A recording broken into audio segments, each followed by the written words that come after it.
মানুষ ভুজলে সোনার মানুষ হবি, মানুষ ছাড়া খ্যাপারি তুই মূল হারাবি। এমন অসংখ্য আধ্যাত্মিক গানের স্রষ্টা ফকির লালন সাঁইজির ১৩৫তম তিরোধান দিবস উপলক্ষে জাতীয়ভাবে উদযাপিত হবে লালন উৎসব। তাই তো এবার শুধু কুষ্টিয়ায় নয়, সারা দেশেই একযোগে বসবে ভক্ত, সাধক আর শিল্পীদের মিলন মেলা।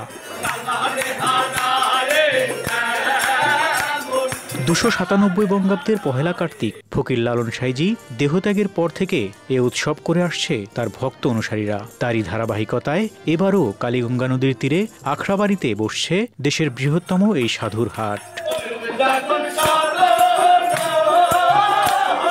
আগামীকাল শুক্রবার থেকে শুরু হচ্ছে ৩ দিনের এই উৎসব।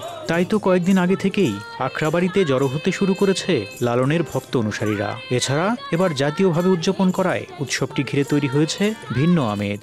ভাদর মাসের থেকেই মনে হয় যে এই যে সাঁইজির কার্তিক চলে আসছে, সাঁইজির যে একটা অনুষ্ঠান, আমরা কবে যাব।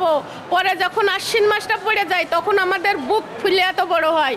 আখড়াবাড়ির বাইরে লালন একাডেমির মাঠে বসছে লালন মেলা।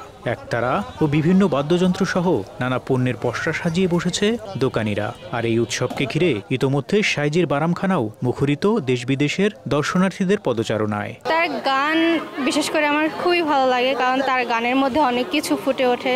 তার সব বিখ্যাত গান আমরা জানি, যেমন মিলন হবে কতদিনে, সবই তো এই টাইপের গানগুলো আসলে যুগ যুগ চলবে।